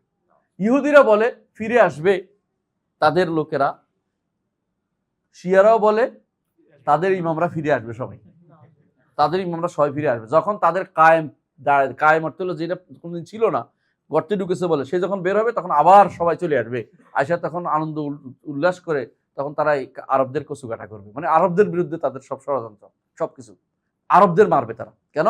আরবরা তাদের দেশ প্রদানিত করেছে এই জন্য, বুঝছেন তো? এই জন্য তারা এগুলো লাগিয়ে রাখছে। একটা দুইটা আমি বললাম শুধু, আর কিছু বললাম না, বাকিগুলো বুঝে নেবেন। তাহলে শিয়াদের ফেরকাও চলে আসে। শিয়ারা কিসের? আকীদাগত ফেরকা। আকীদার কারণে তারা, এদের মধ্যে এক কিছু হয়ে গেছে, ইসলাম থেকে বেরিয়ে গেছে। ৭২ ফেরকার ভিতরে নাই, বাইরে। ৭২ ফেরকা কিন্তু ইসলামের ফেরকা, যেগুলির কারণে জাহান্নামে যাবে, কিন্তু কাফের বলছি না আমরা। কিন্তু কিছু আছে এদের মধ্যে কাফের হয়ে গেছে। ইবনে তাইমিয়া এদেরকে কাফের বলে গেছে, এদের একটা গোষ্ঠীকে, এদের মধ্যে যারা এখন সিরিয়া ক্ষমতাসীন আছে, এদেরকে ইবনে তাইমিয়া কাফের বলে গেছে। ওই সময় তারা পাহাড়ে বাস করত। ইবনে তাইমিয়া বলতে জাবালি, মানে পাহাড়ে যারা আছে, ইবনে তাইমিয়া এদের বিরুদ্ধে যুদ্ধ করেছে, নিজে যুদ্ধ করেছে এবং পাহাড়ে তারা আত্মগোপন করে থাকতো তখনকার সময়। তাদের বিরুদ্ধে যুদ্ধ করে তিনি তখন তাদেরকে কাফের ঘোষণা করে গেছে যে এরা কাফের, এরা ইমানদার নয়। আজও তারা ইমানদার নয়, যেটা তত অমুক তমুক আসাদ বিন বাসাদ আদুল আছে না, আসাদ নয় তো বিলাই, আসাদ তো সিংহ, বিড়াল। মানে বলতেছে এই জন্য যে এরা যদি ইউরোপ আমেরিকা ওদের সাহায্য না করতো তাহলে ওরা থাকতে পারতো না একদিনও। আপনারা জানেন যে প্রায় শেষ হয়ে গেছিল ওরা, কিন্তু রাশিয়া দেখলো যে ওরা শেষ হলে তো এখানে সুন্নিরাই আসবে, সুন্নিদেরকে রাখা যাবে না, শিয়াদেরকে তারা রাশিয়া সবচেয়ে বেশি প্রেফার করে এখনো, কারণ তারা স্টাডি করে দেখছে মুসলিমদের জন্য যদি শত্রুতা লাগায় রাখতে হয় শিয়াদেরকে নিতে হবে। এই জন্য তারা এখনো, আপনি জানেন যে ইরানের বিরুদ্ধে কিছু বললে রাশিয়া কি বলে, রাশিয়া সবার আগে দাঁড়িয়ে যায়, না এটা করা যাবে না। রাশিয়ার লোক পাঠাইয়া এই সিরিয়াতে সুন্নিদেরকে একবার শেষ করে দিচ্ছে। এর আগ পর্যন্ত আমেরিকা যেটা করছে উপর দিয়ে বোমা মারছে, কিন্তু রাশিয়া একদম লোক পাঠাই সব শেষ করে দিচ্ছে। মানে দুইটাই শয়তান, কোনোটা ভালো না, কিন্তু রাশিয়া বেশি শয়তান কেন, স্টাডি করে ওরা, এই জন্য তারা জায়গা মতো বসায় যে এখানে এদের বসাইলে এটা কাজ করবে ভালো, এটা বসলে সুন্নিরা কিছু করতে পারবে না। এরা সাহায্য করে এই আমাদের ইয়েমেন দখল করে নিয়েছে, শিয়ারা নিয়ে গেছে। এখন ইয়েমেনের হুতিরা ছিল জারুদি শিয়া, জাইদি শিয়া, এদেরকে বানাই ফেলছে এখন ইরানি শিয়া, এই ইসনা আশারি শিয়া, সবচেয়ে নিকৃষ্টতম শিয়া বানাই ফেলছে। এরপরে এরা দখল করে নিচ্ছে লেবানন, এরা দখল নিচ্ছে, এরা ইরাক দখল করে নিছে, এরা দখল করে নিছে আজারবাইজানের অংশ, এরা দখল করে নিছে লেবাননের অংশ দখল করছে, এরা এইভাবে তারা বাহরাইনের অংশ দখল করে নিছে। এর অর্থ হচ্ছে এরা যেভাবে হোক তারা সারা 6টা রাষ্ট্র তারা আমরা এখন 7টা রাষ্ট্র পেয়ে গেছি, ওরা খুশি, এখন 7টা রাষ্ট্র তারা পেয়ে গেছে, এভাবে তারা খুশি যে 7টা রাষ্ট্র তারা পেয়ে গেছে। এই যে এই ফেতনাটা যদি আমি গৌণ করে দেখি যে আমরা শিয়া সুন্নি কিছু না, আমরা ভাই বোন, আমরা সব ভালো সব, তাই না, আমরা সব ভালো, এটা কি উম্মতে মুসলিমা যদি কোনো অন্তরে কারো ইমানের দরদ থাকে সে ব্যক্তি সুখ থাকতে পারে না। কিভাবে সুখ থাকতে পারে? আপনি আপনার রব শিরিক দেখতে পাচ্ছেন। শিয়াদের কিতাবে লেখা আছে কি, আমি একটু উদাহরণ দিব। তাদের বড় কিতাব হচ্ছে, আমাদের বুখারী আছে না, তাদের বড় কিতাব হচ্ছে আল কাফিল কুলাইনি, কুলাইনির একটা কিতাব আছে। কুলাইনি ওদের হচ্ছে বড় বুখারীর মতো ব্যক্তি, বুখারী এর কিন্তু কুলাইনি ওদের বইয়ের নাম, কুলাইনি ব্যক্তির নাম, আর বইটার নাম হচ্ছে আল কাফি, বুঝছেন তো? আল কাফি বইতে আছে, আমি একটা নাম, বাবুন আইম্মাতু ইয়ালামুল গায়ব, অধ্যায় ইমামরা সব গায়েব জানে। এটা বাংলা আরবি বলে, বুঝছেন তো? আর বলছে বাবুন, অধ্যায় বিন্যাস করছে, এর মধ্যে আরো নিজে বর্ণনা নিয়ে আসতেছে, অধ্যায় বিন্যাস করছে। আল আইম্মা ইয়ালামুনা মা ফিল গাদ, আগামী দিন কি হবে জানে নবীরা, ইমামরা তাদের হাতে আল্লাহ তাআলা সব দিয়ে দিছে, জগতের চাবিকাঠি, এভাবে একটা একটা করে সবগুলো শিরিকের অধ্যায় দিছে। আপনি যদি পড়েন আপনি বলবেন যে এটি কোন ধরনের কথা, এটা কি ইসলামের কথা না, এটি শিরকের কথা বলছে আমাদেরকে। ইমামদের নিয়ে তারা কি বানাইছে জানেন? ইমামদেরকে আগে তারা রাষ্ট্রপ্রধান পূজা করতে, এখন ইমামদের পূজা শুরু করছে, এর বাইরে কিছু নেই। এই ইমামি সিস্টেম, এদের ইমামিয়া বলা হয়। এদেরকে নিয়ে আপনি চুপ থাকেন, আপনি বলেন যে এরা আমাদের ভাই বন্ধু, এরা যে বেদাত চালু করছে, গাদিরে খুম বুঝেন না, বলে রাখি, এটা শোনার দরকার আপনাদের, কারণ আপনাদের বিভ্রান্ত করবে। জিলহজের 17-18 তারিখের দিন রাসূলুল্লাহ সাল্লাল্লাহু আলাইহি ওয়াসাল্লাম যখন মদিনা থেকে ফিরছিলেন, মক্কা থেকে ফিরছিলেন হজ করে, এমন সময় আলী রাদিয়াল্লাহু আনহু তার ব্যাপারে কিছু লোক এসে অভিযোগ দিল যে তিনি আমাদের এটা করে। আরে মিথ্যা অভিযোগ দিছে। আলী রাদিয়াল্লাহু মতো ব্যক্তি কি এগুলো করে? মিথ্যা কথা বলছে। আলী রাদিয়াল্লাহু তখন বললেন যে যেখানে আসে জায়গার নাম হলো গাদির, এই জায়গা হলো খোম একটা জায়গার নাম ছিল ওখানে। তো ওই জায়গাতে তিনি একটা পুকুর ছিল বিশাল, গাদিরের তো পুকুর, পানির একটা ছোট সিনি ছিল। এই জায়গায় তিনি ডাকলেন, ডেকে বললেন যে এখানে তোমরা একত্রিত হওয়ার বলে তিনি কঠিনভাবে বললেন যে আলী যাবে ওখানে, আলীর বিরুদ্ধে কোনো কথা আমি শুনবো না। যে ব্যক্তি আলীর বন্ধু আমার সাথে বন্ধুত্ব রাখে, আলীর সাথে বন্ধুত্ব রাখো, এই কথা বলে তিনি তাকে আবার ইয়েমেনে পাঠাইলেন। কি জন্য? ইয়েমেন শাসন করার জন্য, ইয়েমেনকে দেখার জন্য।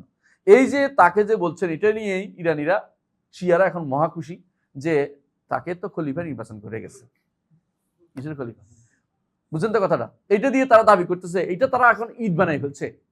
আর আমাদের দেশে ইসলামিক হইয়া, নাম বলতে চাই না, বুঝে নেবেন আপনারা, ইসলামিক হইয়া তাদেরকে শুভেচ্ছা জানাচ্ছে, গাদির খুমের শুভেচ্ছা দিচ্ছে। ইমান কোথায়, ইসলাম কোথায়? আবু বকর ওমর কই যাবে, ওসমান কই যাবে? এদের উদ্দেশ্য কি আপনি বুঝছেন? গাদির হুকুমের উদ্দেশ্য হচ্ছে আলী ঠিক, 3 খলিফা ঠিক নাই। বুঝছেন তো আপনি কথাটা? মানে উদ্দেশ্য এটা। এরা এই দিনে ঈদ পালন করে, এই দিনে ঈদ পালন করে, আর আপনি এই দিনে তাদেরকে শুভেচ্ছা জানাচ্ছেন। আপনি কি পাগল না আপনি মাথা খারাপ? কোনটা আপনি কি বলতে চাচ্ছেন? আপনি বুঝেন কি কাকা কি বলতেছেন? কিসের ভিত্তিতে আপনি এদেরকে ঐক্যের দিকে তাকতেছেন? এরা যে দিনটা শেষ করে দিল, আর আপনি তাদেরকে ডাকতেছেন আমার দিকে যে তুমি একটা ভালো কাজ করতেছ। কথা বুঝেন নাই? আপনার পরিবারের কেউ গালি দিল, আর আপনি তাদেরকে শুভেচ্ছা জানালেন। আমরা আবু বকর ওমরকে আমাদের প্রাণের চেয়ে ভালোবাসি। কারণ রাসূলুল্লাহ সাল্লাল্লাহু আলাইহি ওয়াসাল্লাম ভালোবাসার, কারণ রাসূলকে ভালোবাসতে, রাসূল বলছে ভালোবাসতে তাদেরকে, আবু বকর ওমরকে। এবং বলছে ইক্তাদাউ বিল্লাযাইনি মিন বাদি আবি বকর ওমর, আমার পরে দুইজনকে তোমরা অনুসরণ করো, আবু বকর ওমর স্পষ্ট বলে দিয়েছে। সেইখানে আমার পরে আবু বকর ওমরের অর্থ কি? তারা খলিফা হবে। বিল্লাযাইনি মিন বাদি, আমার পরে আবু বকর ওমরে বুঝা যাচ্ছে খলিফা হবে। তারপরে রাসূলুল্লাহ সাল্লাল্লাহু আলাইহি ওয়াসাল্লাম নিজে আবু বকরকে মুসল্লায় বসাইছে, নামাজের মুসল্লায় ইমামতি করতে দিছে। আর আবু বকর নামাজ পড়াচ্ছে, রাসূল দরজা খুলে দেখে খুশি হয়েছে যে আবু বকর নামাজ পড়াচ্ছে, এবং বলেছেন আবাল্লাহু ওয়া রাসূলুহু ইল্লা আবু বকর, আল্লাহ রাসূল আবু বকর ছাড়া কারো উপরে আর খুশি হবে না। কিন্তু সরাসরি বলে যান নাই খলিফা কারো, এটা ঠিক আছে, কিন্তু তার কর্মকাণ্ড সব বুঝেছে আবু বকরকে নিয়ে। এবং এক মহিলা এসে বলছে ইয়া রাসূল আমাকে এটা দেন, এটা দেন, কয় আগামী বছর আসো। ওরা আগামী বছর আপনি জীবিত না থাকলে আবু বকরের কাছে যাইবা, শিখাই দিছে কি করতে হবে। এত কিছুর পরেও ওরা দাবি করতেছে আবু বকর ওমরের খেলাফত, ওসমানের খেলাফত নাই, সব খেলাফত কার? আলী রাদিয়াল্লাহু আনহুর জন্য। আলী রাদিয়াল্লাহু খলিফা তো চতুর্থ না, ওরা প্রথম খলিফা মানার জন্য যেই পর্ব পালন করতেছে আবু বকর ওমর ওসমানকে বাদ দেওয়ার জন্য, ওই পর্বে আপনি তাদেরকে শুভেচ্ছা জানাচ্ছেন। আপনার কি আকল বুদ্ধি কমে গেছে না পাগল হয়ে গেছেন? কোনটা? আমি কেন বলতে চাচ্ছি, আকীদার গুরুত্ব না থাকলে এটাই হবে। আপনি বোঝা উচিত এটা একটা কি আকীদার ইতিহাসে দেখা যাচ্ছে এটা বড় ধরনের ক্ষতির কারণ হচ্ছে, এটা আর কিছু না। বড় ধরনের সমস্যা তৈরি করছে এই আকীদার ইতিহাসে, এরা সমস্যা তৈরি করছে। এদেরকে আপনি চিহ্নিত করে রাখুন, এদেরকে ঠিক করার চেষ্টা করুন, না হলে এদেরকে আপনি বয়কট করুন। এরা কোনোদিন ইসলামের কোনো উপকার করে নাই। ইতিহাসে যত যুদ্ধ হয়েছে, বাইতুল মাকদাস উদ্ধারের জন্য যুদ্ধ হয়েছে, কোনোদিন কোনো শিয়া যুদ্ধ করেনি। কেন শিয়া যুদ্ধ করে জানেন? কেন যুদ্ধ করে না? ইমাম না আসা পর্যন্ত তাদের কোনো যুদ্ধ নাই, তারা মনে করে। এই জন্য তারা যুদ্ধ করে সব প্রতিরোধমূলক অথবা দখলমূলক, কাফেরদের বিরুদ্ধে কোনো যুদ্ধ করবে না। যুদ্ধ করবে শুধু সুন্নিদের বিরুদ্ধে। যত যুদ্ধ সব সুন্নিদের বিরুদ্ধে, কাফেরদের যুদ্ধ দেখানোর জন্য। হ্যাঁ, 200 মারবে, একজন ইহুদি মারা যাবে না। যে আপনি কোন ধরনের যুদ্ধ পাচ্ছেন? আপনি বুঝেন না এটা কিছু? 200 আমার ক্ষেপণাস্ত্র মারবে, আপনি একটা ইহুদি মরবে না। আপনি কি মনে করেন এটা? প্রিয় ভাইরা, যেটা বলছিলাম যে এই শিয়ারা বেরোছে ওই সময়, ঠিক না? এরপরে বের হইল কাদারিরা। কাদারি বুঝছেন? তাকদির অস্বীকারী। তাকদির অস্বীকারী হিসাবে তাদের নাম হচ্ছে কাদারি। মানে কেন কাদারি বলছে? তাকদির আমি নির্ধারণ করি, আমার ভাগ্য আমি নির্ধারণ করি। নাউজুবিল্লাহ। এরা বলে ফেললো যে আল্লাহ তাআলা কোন দুই গ্রুপ হয়ে গেল। এক গ্রুপ বলে আল্লাহ তাআলা কিছুই আগে নির্ধারণ করেন নাই, আমরা যেটা করি এটাই শুধুমাত্র লেখে। বুঝছেন তো? মানে আমরা যেটা করবো এটা আল্লাহ লিখছে, আল্লাহ কিছু করেন নাই, আল্লাহ নির্ধারণ করেন নাই। এখনো কিছু মানুষ তাই বলছে। আলেমদের মধ্যে কিছু তথাকথিত আলেমরাও কিন্তু বলতেছে না বুঝে। এবং কি আমি দেখছি কোনো কোনো মুফাসসির উর্দুতে ওইটা লিখছে, বাংলাতে অনুবাদ হয়েছে, মানুষ পড়তেছে। এই গোষ্ঠীর মধ্যে বই কথাটা আছে যে আল্লাহ লিখবেন বলেই তাফসিরগুলির মধ্যে, উর্দু তাফসিরের মধ্যে বাংলা অনুবাদ হয়েছে। এখন তো ঘরে ঘরে অনেকের কাছে এখন তো ক্ষমতা আছে মনে করতেছে সবাই। তো এরা তাদের বইয়ের মধ্যে এগুলি আছে যে আল্লাহ লিখবে, আল্লাহ আমরা করব বলে আল্লাহ লিখছে। কথা বুঝেন কথাটা? এর অর্থ কি বুঝাচ্ছেন? আল্লাহ অগ্রিম কিছু, আল্লাহ কিছু লেখেন না আমার জন্য। আমরা কি বিশ্বাস করি? আল্লাহ সব লিখছেন, আল্লাহ সব নির্ধারণ করেছেন এবং লিখছেন, হওয়া চান হয়, এরপরে আমরা আসার পরে কাজটা করি। তাহলে পার্থক্য কি? আমরা জানি না, এই জন্য পার্থক্য এটাই। এদের মধ্যে আর ইয়ার মধ্যে পার্থক্য জানতে হবে। এদের মধ্যে আর জাবারিয়া ফেরেছে বিক্রি। জাবারিয়া কারা? আমরা হচ্ছে তথাকথিত কি জল পড়ে পাতা নড়ে, বাতাস আসলে যেমন পাতা নড়ে, হ্যাঁ, আমরা সেরকম যেমনি নাচাও তেমনি নাচি, পুতুলের কি দোষ, এই গোষ্ঠী বেরোছে একটা। আমাদের কথা মধ্যে পার্থক্য কি? পার্থক্য কিটা বুঝতে হবে আপনাদেরকে, নইলে কেমন একই রকম। এটা তো বুঝে নিজেরা কত জাবারি আমার করতেছে। জাবারি যে বলছেন আরো বোঝার দরকার। জাবারিয়ারা বলে শরীয়ত মানবো না, শরীয়ত মানা আমাদের জন্য না। কেন? আল্লাহ যেমনি নাচে এমনি চলে, আমার শরীয়ত মানব কি জন্য? আমাদের নিকট আপনার দায়িত্ব হচ্ছে শরীয়ত মানা। প্রত্যেকটি মানুষ দায়িত্ব শরীয়ত মানা। মানুষ প্রত্যেকটি মানুষের। আল্লাহ কি লিখছেন এটা আপনার দায়িত্বের ভিতরে পড়ে না। আল্লাহ কি লিখছেন কেউ জানেও না, এটা একমাত্র ইলমুল গায়ব আল্লাহর কাছে রয়েছে।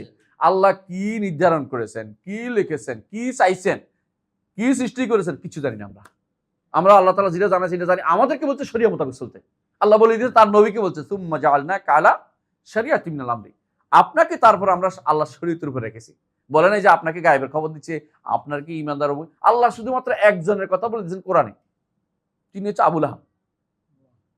আবু লাহাবের কথা বলছে শুধুমাত্র, তাব্বাত ইয়াদা আবু লাহাবি ওয়া তাব্বা।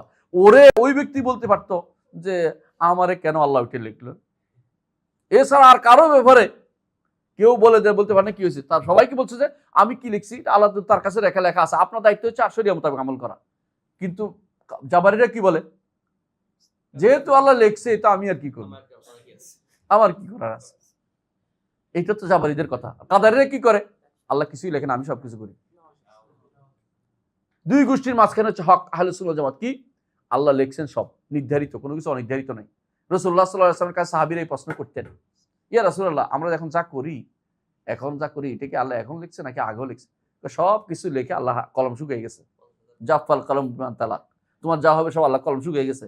তো সাহাবায়ে কেরাম আমরা তাহলে কি করবো? তোমার দায়িত্ব আমল করা।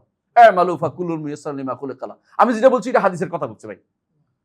কিন্তু আমাদের এখনো কিন্তু এই গোষ্ঠী রয়ে গেছে যারা মনে করে কি আল্লাহ আপনি করবেন বলে লিখছে। তাহলে কে বড় হইলো? আপনি বড় হয়ে গেলেন, আপনি করবেন আল্লাহ এরপরে লিখতেছেন। নাউজুবিল্লাহ। এটা কোনো ব্যক্তিটা বলতে পারে, ইমানদার ব্যক্তিটা বলতে পারে না, এটা কুফরি কালাম। আল্লাহ লিখছেন কি এটা আমি জানি না, আমার দায়িত্ব হচ্ছে আল্লাহ তাআলা বলছেন শরিয়া মোতাবেক চলতে। এখন যদি বলতে আমাকে আল্লাহ শরিয়া মতো চলার তৌফিক দিছে কিনা জানি না, আপনি চেষ্টা করেন, আল্লাহ দেখবেন ওই দিকে দিছে। আমালু ফাকুল্লুন মুয়াসসারুন লিমা খুলিকা লাহ, কাজ করে যান, যে যেটা জন্য আল্লাহ সৃষ্টি করছে জান্নাত জাহান্নাম ওইটার দিকে তার পথটা সহজ করে দিবে আল্লাহ তাআলা। আপনার দায়িত্ব হচ্ছে আমি চেষ্টা করা, আপনার দায়িত্ব হচ্ছে আমি প্রতিদিন বলা ইহদিনাস সিরাতাল মুস্তাকিম, আল্লাহ আমাকে হেদায়েত দেন, আল্লাহ হেদায়েত দিবেন। আমি চাইবেন না এরপরে আল্লাহ হেদায়েত দেন, আল্লাহ তুমি চাইছো, একবার চাও তো আমার কাছে। বুঝেন না কথাটা? আপনি তো বলেন যে আল্লাহ তাআলা আমাকে চাওয়ার ব্যাপারে আপনি আমার সহযোগিতা করেন, বলে তুমি এটাও মন দিয়ে চাও, তাও তোমাকে সহযোগিতা করবো। এখন তো বলে আল্লাহ আমাকে মনের ভিতরে উঠেই দিলেন না কেন? এটা তো আর আপনি এই তো দায়িত্ব আল্লাহর উপর চাপাই দিচ্ছেন কেন? আপনি চেষ্টা করেন, আপনি তো বিবেক দিছে, কোরআন দিছে, নবী রাসূল পাঠাই দিছে, উঠানো কি? আপনি তো সারাদিন হুজুর ওয়াজ করতেছে, কোরআন হাদিস বলছে, আপনি শরিয়া মতো চলেন না কেন? এরপরে কার দোষ দিবেন? অর্থাৎ আপনি দোষ দিতে চাইলেই তো দোষটা আপনি দিতে পারেন না। আমরা বুঝার তো চেষ্টা দরকার আছে। যাক, এরপরে বের হয়েছে দুইটা গোষ্ঠী, বললাম না কি, কাদারিরা বের হয়েছে, এরপর জাবারিরা বের হয়েছে। তাহলে দেখেন উম্মতে মুসলিম একটা ভাগ হচ্ছে, যেন একটা গাছ তা থেকে কেবল ছিঁড়ে ছিঁড়ে একটা অংশ বেরিয়ে যাচ্ছে, একটা অংশ বেরিয়ে যাচ্ছে। কাদারি জাবারিরা বের হওয়ার পরে জাহামিয়ারা বের হয়েছে। জাহামিয়ারা কি নিয়ে বের হয়েছে? এইটা নয় শুধু, অনেকগুলো কি এবার আল্লাহ তাআলা নিয়ে শুরু হয়েছে তারা। এতক্ষণ তো কাদারিরা তো একটা বলতেছে কি, জাহামিয়ারা বলতে আরম্ভ করলো যে মাজবুর, ওরা আবার জাবারিয়া। জাহামিয়ারা সব জাবারিয়া ছিল, জিম জাবারিয়া, মনে হয় জাহামিয়া জাবারিয়া। জাহামিয়ারা কি বললো আল্লাহ তাআলা সম্পর্কে? আল্লাহ তাআলা সর্বত্র বিরাজমান। জাহামিয়ারা আর কি বললো? আল্লাহর কোনো নাম গুণ থাকতে পারে না। ওই সময়ে দার্শনিক নামে কিছু লোক বের হলো, তারা বললো যে নাম গুণ থাকলে তো একটা জায়গা থাকতে হয়। হ্যাঁ, নাম গুণ থাকলে তো একটা মাথার ভিতরে একটা কি আসে, চিন্তা আসে। এই নাম আপনার যখন কোনো একটা নাম বলবেন না, ধরুন আপনি যদি বলেন যে ধরেন ঘোড়ার ডিম বললেন, কথার কথা বললাম, এখন আপনি বলেন যে ঘোড়ার ডিম, তাহলে ঘোড়া ডিম, যদি ঘোড়ার ডিম বলতে কিছু নাই, তো বলতেছি আর কি, তো আপনার তো মাথার ভিতরে চিন্তা আসবে, তো চিন্তা যদি এসে যায় তাহলে তো সমস্যা। তো বলতে না না না না না, আল্লাহ তাআলার নাম গুণ কিছুই থাকতে পারে না। এর বিরুদ্ধে এক গোষ্ঠী দাঁড়াইলো ইয়াদের মধ্যে দার্শনিকরা, তারা বলে যে না, চিন্তা থাকতে পারে কিন্তু বাস্তবে থাকতে পারে না। বুঝছেন তো আপনি? চিন্তা বুঝছেন নি? আল্লাহ তাআলা অন্তরের ভিতরে আছে, বাইরে নেই। মাথার ভিতরে চিন্তা, জাহনিয়ুল মুজাররাদ, উজুদুন জাহনিয়ুল মুজাররাদ। আল্লাহর অস্তিত্ব যখন সাব্যস্ত করবেন, আচ্ছা অস্তিত্বশীল জিনিস কোনো জায়গা জুড়ে থাকে না? অস্তিত্ব মানে জায়গা জুড়ে, কোনো ব্যক্তি কোনো, তখন তারা বিপদে পড়ে গেছে, কয় না তাহলে তো সমস্যা। তো এতদিন বলে আসছে, কয় না না না, এটা বলা যাবে না, অস্তিত্ব শুধু মাথায় আছে, বাইরে নেই। তো মাথায় থেকে তো সমস্যা নেই, মানে জ্ঞানের মধ্যে আছে, আর জ্ঞানের অর্থ বাইরে নেই। এই এক গোষ্ঠী বেরিয়ে গেছে দিন থেকে, বুঝছেন তো? এদেরকে নিয়ে আপনারা খুবই আনন্দ উৎসব করেন। এরা কারা চিনেন? না না না, ইবনে সিনা। এরাই হলো ইবনে সিনা। আর কে? ফারাবি। এরা হলো কিন্দি। এবং ইবনে রুশদ এটার সাথী, পরে কিন্তু সে তওবা করছে। যাক, পরে বই লিখছে সে ইবনে রুশদ, এত পরে শেষ হয়ে গেছিল, এটা ছেড়ে দিছে। হ্যাঁ, যাই হোক, এই যাই বলতেছিলাম, তাহলে একটা গোষ্ঠী এখান দিয়ে বেরিয়ে গেছে কি, আল্লাহ সম্পর্কে দুই পথ হয়ে গেল। একদল বলে কি, তার কোনো নাম গুণ কিছু থাকতে পারে না, তো কি তার অস্তিত্বের বিষয়টা বলাও কঠিন, যে আসতে কি না এটা বলা যাবে না, বললেও তো খারাপ বুঝিব, বললেও সমস্যা, বলাই যাবে না, এমনি আলোচনা করা যাবে না, আচ্ছা শেষ গেল এটা। আরেক গোষ্ঠী বললো যে অস্তিত্ব আছে, তবে কোথায়, শুধুমাত্র আমার ব্রেনে আছে। এরা হলো কি দার্শনিক, যাদেরকে আপনারা ফাইলোসুফ, ইসলামের ফিলোসোফার, থিঙ্কার, ফালসাফা এদেরকে আপনি বলেন। এটা বলতে গেলে অনেক খেপে যাবে, আপনি তো বেশ আমাদের এত বড় লোকদেরকে আপনি এই করে ফেলতেছে। ওরা কি আবিষ্কার করছে জানেন? কি আবিষ্কার করছে ওরা? ইবনে সিনা কি আবিষ্কার? ইবনে সিনা আবিষ্কার করছে, মেডিসিন আবিষ্কার করছে। মেডিসিন তো কাফের আবিষ্কার করতে পারে না? জাগতিক দুনিয়ার ব্যাপারে আল্লাহ নিজে বলে দিয়েছেন, ইয়ালামুনা যাহিরাম মিনাল হায়াতিদ দুনিয়া ওয়া হুম আনিল আখিরাতি হুম গাফিলুন। দুনিয়ার জীবনটা তারা ভালোই জানে, আখিরাত সম্পর্কে তারা গাফিল। তো এদের নিয়ে আমার খুশি হওয়ার কিছু নেই। কিন্তু আপনি এর খুশি কেন? খুশি হচ্ছেন এই জন্য আপনি দেখছেন যে ইউরোপ আমেরিকা দিন দুনিয়া উঠে গেছে, আমার ওরকম হইতে হইব। আমার দেশে কয়টা বিমান বানাইছে, কয়জনে কয়টা অস্ত্র বানাইছে? কিছু না। বিজ্ঞানের অভাব নাই, বিজ্ঞান বিভাগ তো ভর্তি হয়ে রয়েছে সারা দুনিয়াতে। কে বানায়? সর্বোচ্চ সাবান বানায় আমাদের। সাধারণ মানুষের মাঝে মধ্যে হেলিকপ্টার বানায়, জীবনে মাথায় পড়ে বিজ্ঞান বিভাগ পড়ে নেই, হেলিকপ্টার বানাইতে পারে। এটা একটা আল্লাহ যাকে দেয় সে হতে পারবে, ওই পড়ে টোড়ে এটাতে বানাইতে পারে না অনেকেই। আমাদের ইসলামী বিশ্ববিদ্যালয়ের পিএনডিডি ছিলেন একজন, মানে পিএনডিডি বলে পয়সা দেয় কাজের জন্য। তো পিএনডিডি বলতেছে একদিন যে, আমি যখন বললাম যে আমাদের এখানে লাইব্রেরি করো, আপনি কিছু অনুদান দেন ইউনিভার্সিটিতে। আপনারা দিলে তো আমার সব হবে, আমি বুঝতে পারি, কিন্তু আপনার দেওয়ার মতো কোনো খাত খুঁজে পাচ্ছি না। সব খাত দিয়ে দিছি এমন জায়গাতে যেখানে শুধু সাবান বানায়। সাবান বানায় কোথায় ড্রেনে ফেলাই দেয়। তো সারাদিন সাবান করে কি বলে এক্সপেরিমেন্ট চালায়, বিকেলবেলা পানিতে ফেলাই দেয়। তো আমার এই টাকাগুলি সব পানিতে, শুধু সাবান বানায় আর ফেলায়, আর কোনো কাজ দেখি না নিজেদেরকে। এইটা তারা করে, মানলাম, এইটাই করছে সর্বোচ্চ, এটাই বিজ্ঞান বা একজন বৈজ্ঞানিক হয়ে গেছে। কিন্তু আল্লাহর দিন সম্পর্কে পড়ানোর জন্য কোনো লোক পাওয়া যাচ্ছে না। কিছু হলে সারা গেল বই, আমরা ইসলামকে বৈজ্ঞানিক রূপে প্রতিষ্ঠা করতে চাই, ইসলামকে আমরা আধুনিক রূপে প্রতিষ্ঠা করতে চাই, ইসলামকে আমরা আরো সুন্দর করতে চাই, ওই সুন্দর করার নাম দিয়ে ইসলামকে বরবাদ করতে চাই। ইসলামকে তারাকে বুঝে, ইসলামকে বুঝে কি দিয়া, ওই ইবনে সিনা ফারাবি আর কিন দিয়ে ইসলামকে বুঝতেছে। এদের মধ্যে কেউ কেউ দুর্ভাগ্যবশত, আমি এক মাদ্রাসার পাশে থাকি, একজন কুড়ভদ্র একদিন দেখলাম যে ইসলামের 3 ভাগের 2 ভাগ ঠিক করছে ইবনে সিনা, বাকি 1 ভাগ নিয়ে আলেমরা এখন টানাটানি করতেছে, মানে বরবাদ করে দিচ্ছে। এটা কয় না ওদের নিকট, বলতে গেলে অনেক সময় লাগবে। ওদের নিকট কি জানেন? ওদের নিকট আল্লাহ বলতে যেটা বুঝায় এটা আসলে তেমন কিছু না। তো জগৎ কিভাবে আসলো? জগতের সবকিছু হচ্ছে আকলুল ফাআল। একটা দুইটা জিনিস আছে, এটা হলো, কারণ সরাসরি কোনো আল্লাহ কিছু সৃষ্টি করেনি। তো সৃষ্টি কোত্থেকে আসলো? সৃষ্টি আসলো আকল এবং নফসের মধ্যে বিয়ে হয়েছে। তো আকল এবং নফস, আকলে আউয়াল থেকে আকলে সানি, আকলে সালেস রাবে খামেস সাদেস, অর্থাৎ অষ্টম পর্যন্ত আকল ছিল। নবমে আসে একটা শক্তিশালী একটা হয়েছে, সত্তা হয়েছে। এই সত্তার মাধ্যমে জগতে উপসে পড়ছে। ফয়েজ ও বরকত কয় না আমাদের কোনো হুজুররা, ফয়েজ, এই ফয়েজটা উপচে পড়ে জগৎ তৈরি হয়েছে। এখান থেকে কোনো কিছু তৈরি করে কেউ করে নাই, মানে কেউ যে সরাসরি সৃষ্টি করছে, হ্যাঁ, কুল ফাইয়া কুন দিয়ে এমন কিছু তারা সৃষ্টি করে না। এই হচ্ছে এদের একটা গোষ্ঠী বের হয়েছে, আমি বুঝতে পারছি। এই জাহমিয়া, এরা আল্লাহর কালাম, আল্লাহর কথা স্বীকার করে না, কোরআনকে আল্লাহর বাণী স্বীকার করে না, ফেরেশতা স্বীকার করে না, আখিরাত মানে না, হাসরের দিন উঠতে হবে তা মানে না। তারপরে এরা হলো মুসলিম, এরা বলে মুসলিম, বুঝতে পারছি। এখন আমি যদি বলি কাফের বলি, আমার তো খেপে যাবেন আপনারা, যে হ্যাঁ আমাদের এত গবেষকদের এত বড় বড় লোকদের কাফের বলে দিচ্ছেন। আমি বলতেছি না, আপনারা বুঝে নেবেন কারা কাফের। ইমানের কোনো সাইটে তা রাখে নাই, ইমানের কোনো একটা জিনিসকে ইমান টাকা রাখে নাই, ইমানের কোনো সাইটে রাখে না। আমার কথা আমি বলছি, আমি যা বলছি পুরোটাই আপনি ইবনে আবিল আল হানাফির বই আছে, শরহ আকিদাত তাহাবির মধ্যে পাবেন। ইবনে আবিল আল হানাফি উনি লিখছে, তার শরহ আকিদাত তাহাবির মধ্যে এই কথাগুলো লিখছে। আমি যেগুলো বলতেছি এখনকার যেটা বলতেছি, এতক্ষণ যেটা বললাম। তাহলে এই একটা গোষ্ঠী বেরিয়ে গেল, গাছটাতে কাটা একদম বেরিয়ে গেল। আরেক গোষ্ঠী এসে বলল যে আসলে দিনের তো প্রকাশ্য রূপ নিয়ে এরা বসে আছে, দিনে তো গোপন একটা দিক আছে।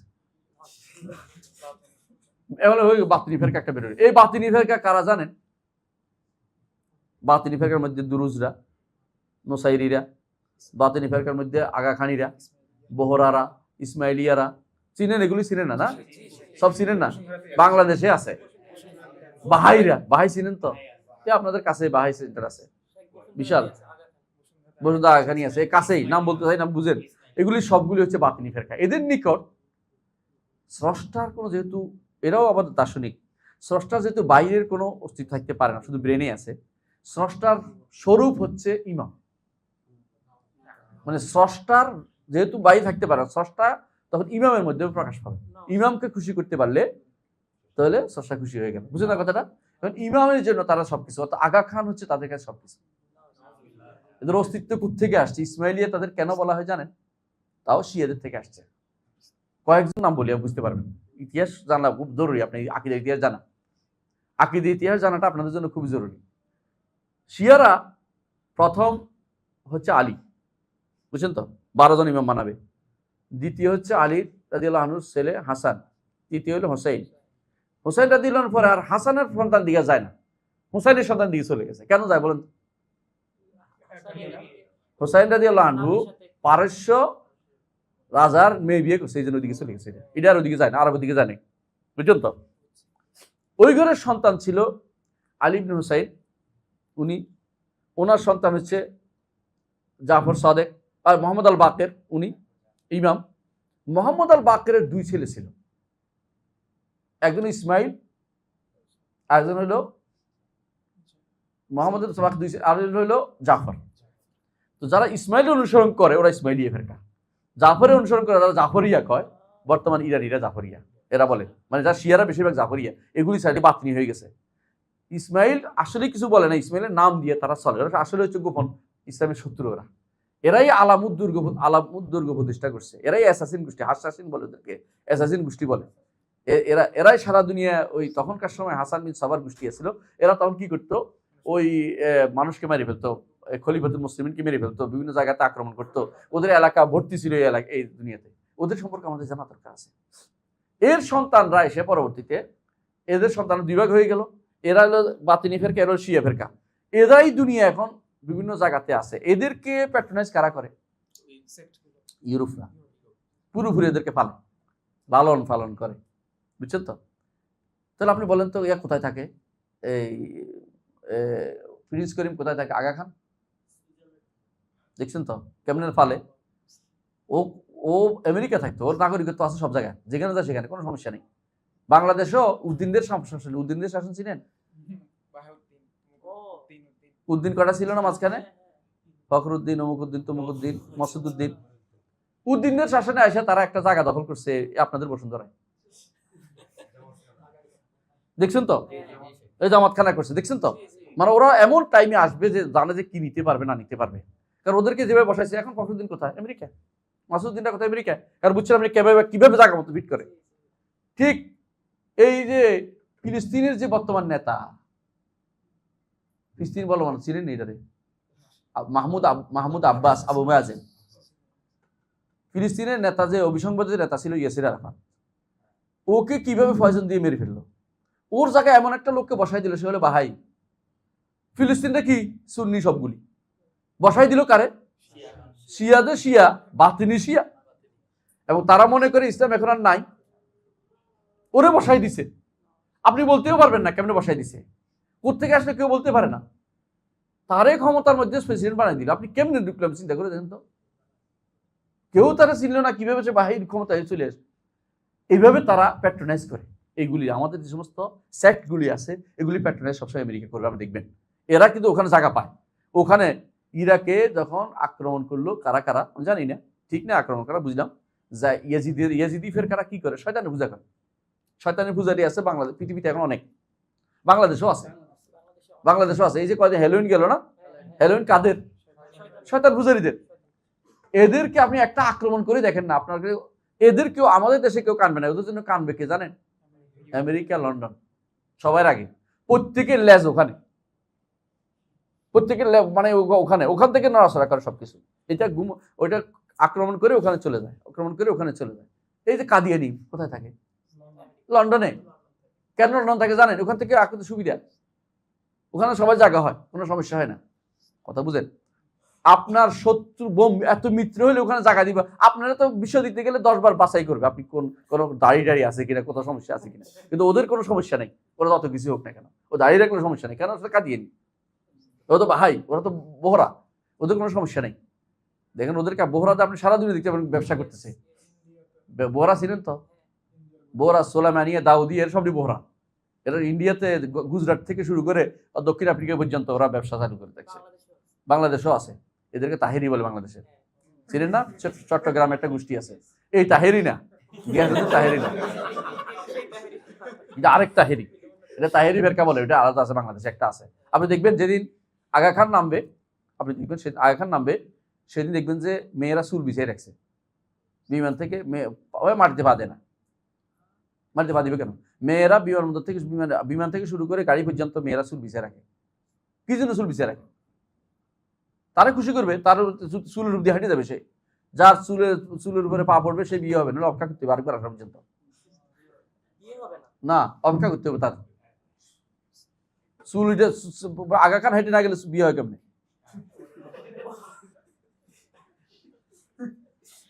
এগুলিও আকিদা, এদেরকেও আমরা সম্মান করি। আগা খান গোল্ড কাপ, আগা খান অমুক, আগা খান অমুক, আগা খান স্কুলে পড়ার জন্য তো আপনার লাইন ধরে সব মানুষ।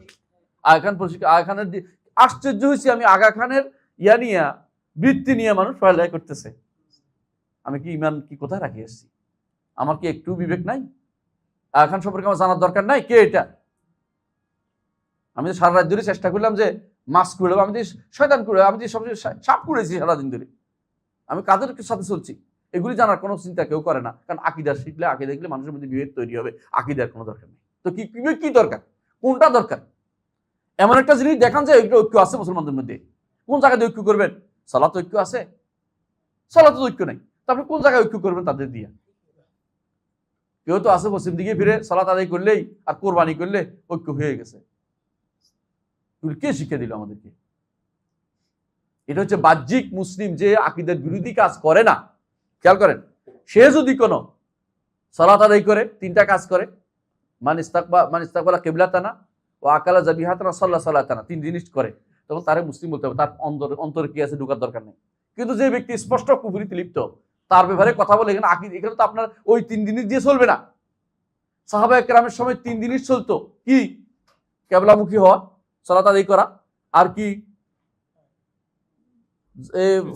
সবাই আমাদের মতো সবাই করা, আরটা কি ইস্তাকবালা কিবলাতানা ওয়া সাল্লা সালাতানা, আমাদের মতো সালাত আদায় করা, এবং মুসলিমুখী হওয়া। তিনটেই এই তিনটে মানলে তারকে ছাড়ে দিত না ইমানদার, কারণ তারা আকিদা ভিন্ন দেখায় নাই।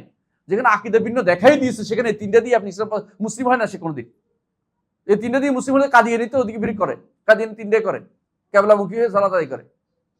হ্যাঁ, বাহাইরা সে পূর্ব দিকে সালাত আদায় করে, ভিন্ন জিনিস।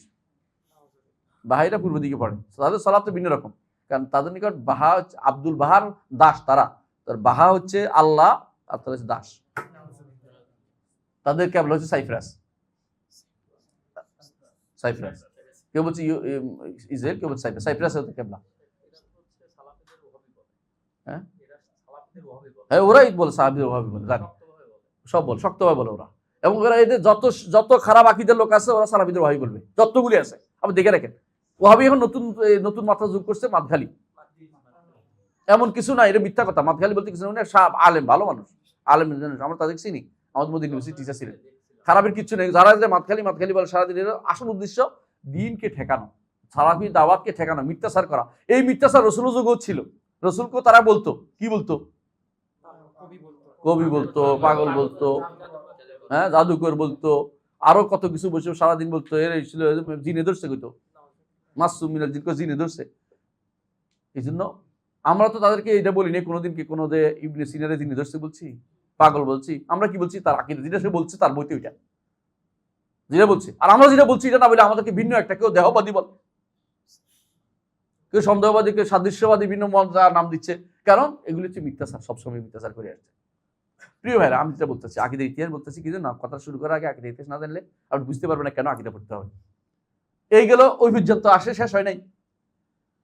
জাহমিয়াদের পরে কি আসলো বললাম? ফালাসিফা, দার্শনিকরা। এরপর বাতুনিয়ারা বের হয়ে গেল।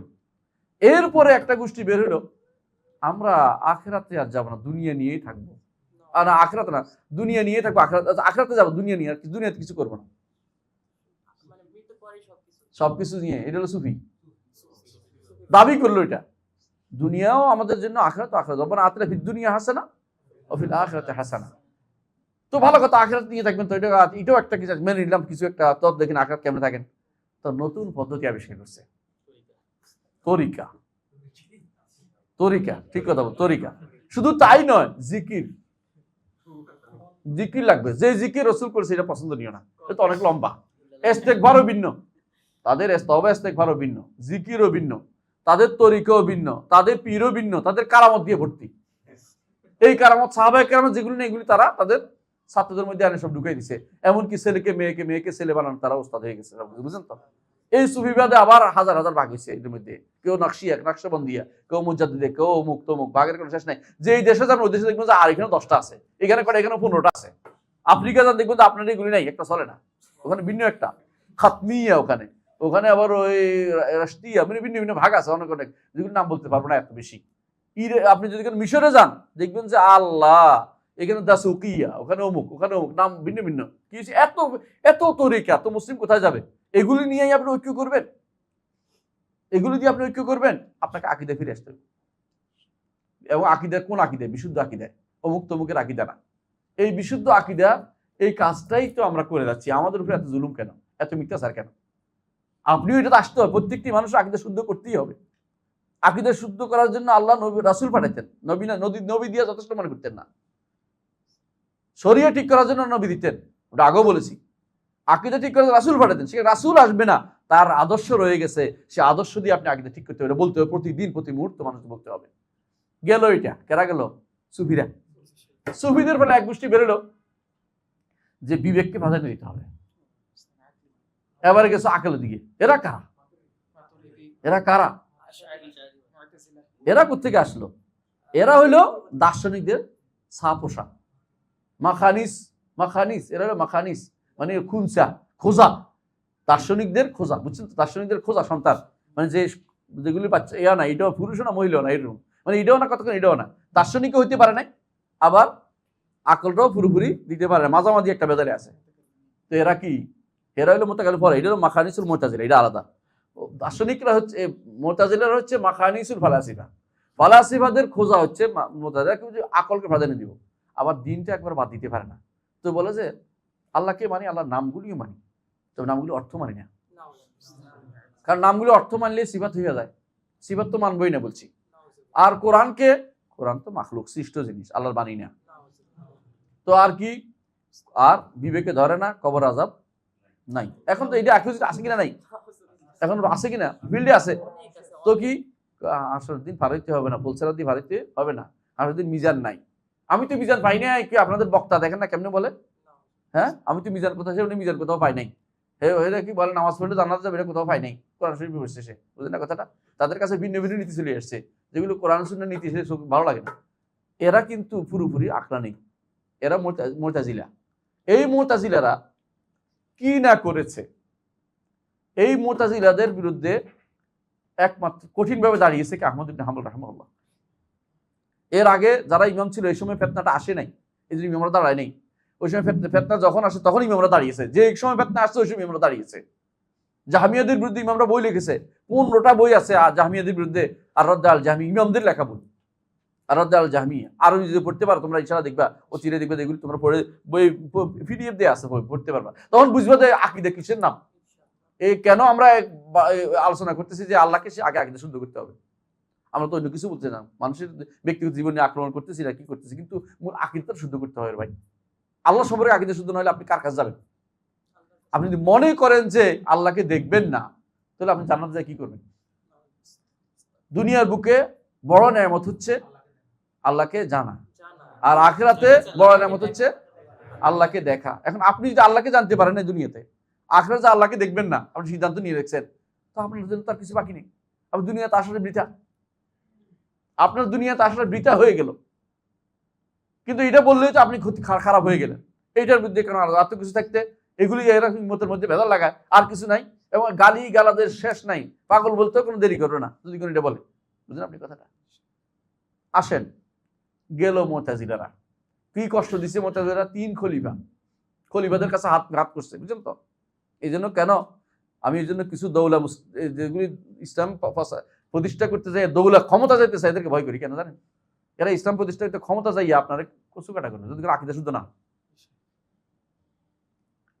আকীদা শুদ্ধ না হলে আপনাকে ক্ষমতায় গিয়ে তারা আপনাকে আক্রমণ প্রথমটা করবে এবং মনে করে জিহাদ করতেছে, আপনাকে মাইরা তারা ইসলাম কায়েম করে মনে করতেছে। আপনি বুঝেন এটা? খলিফাতুল মুসলিমিনকে মারছে, আহমদ ইবনে হাম্বলকে আঘাত করতেছে, বেত্রাঘাত করতেছে। উনি তখন প্রথম বিসমিল্লাহ, দ্বিতীয় আলহামদুলিল্লাহ, আল্লাহু আকবার বলতেছে, এবং এরপরে আর কিচ্ছু না, উনি শুধু আজকারগুলি পড়তেছে। বলতেছে খলিফাতুল মুসলিমিন তখনকার সময় বলতেছে যে আহমদ, তোমার উপর খুব দয়া হয়, দয়া করে তুমি বলো না যে কোরআনটা মাখলুক, তোমার ছেড়ে দিব। খলিফাতুল মুসলিমিন কি বলেছেন? আর আহমদ ইবনে হাম্বল বলছেন, আমিরুল মুমিনিন হাতিনি দলিল মিনাল কিতাব ওয়াস সুন্নাহ, আমিরুল মুমিনিন আমাকে একটা দলিল দেন কোরআন সুন্নাহ থেকে। আপনি কোত্থেকে নিয়ে আসছেন এগুলি কথা? এটা আমাদের কথা না, এটা আমাদের কথা না। শেষ পর্যন্ত ওয়াসেকের সময় তিনি একটা কথা বলছেন, সেটার জবাব দিতে পারেনি। ওয়াসেক শেষ পর্যন্ত মারা গেছে। ওয়াসেকের ছেলে বলতেছে যে আমি দেখলাম আমার বাবা সারা রাজ্যের চিন্তা করতেছে, এটা কি? আমি যে জিনিস দিয়ে আহ্বান করতেছি রসুল কি জানতেন? আপনি যে বলতেছে এটা আহমদ ইবনে হাম্বল, যে আপনি কি যেদিকে আহ্বান করতেছেন আপনার দাদা, আপনার পূর্বপুরুষ রসুল কি জানতেন? আপনার ইবনে আব্বাস জানতেন? যদি বলেন জানতেন, বলেন নাই, তাহলে মিথ্যা কথা বলছেন, কারণ রসুল তো সব বলা করে বলে গেছে। আর যদি জানেন নাই, আমাদের না জানলে অসুবিধা কোথায়? এই কথা না বলে আমাদের অসুবিধা কোথায়? যেটা বলেন নাই তারা। তিনটা তার ভালো করে অন্তরে নিচে, এটা নিয়ে সারা রাত ধরে এটা বলছে, পরের দিন মরে গেছে। পরের দিন পরে খলিফা যিনি আসছেন তিনি বললেন যে যেই কারণে আমার বাবা মারা গেছেন এটা হতে দেওয়া যাবে না, এটা মিথ্যাচার, এটা বেহুদা কাম। খলিফাতুল মুসলিমিন তখন ঘোষণা করলেন যে হ্যাঁ, ওর নাম কি ছিল? খলিফা না, মুতাওয়াক্কিল আল্লাহ। মুতাওয়াক্কিল আল্লাহ খবর ঘোষণা করলেন যে এই ফিতনা আর চলতে দেওয়া যাবে না, কাউকে জিজ্ঞাসা করা হবে না তুমি কি। তখন নিয়োগ দিত কিরকম? জিজ্ঞাসা করতো, হ্যাঁ কিছুদিন আগে নিয়োগ যেমন দিছে অমুকের জাতি পিতা মানেন কিনা, এরকম, বুঝলেন না কথাটা?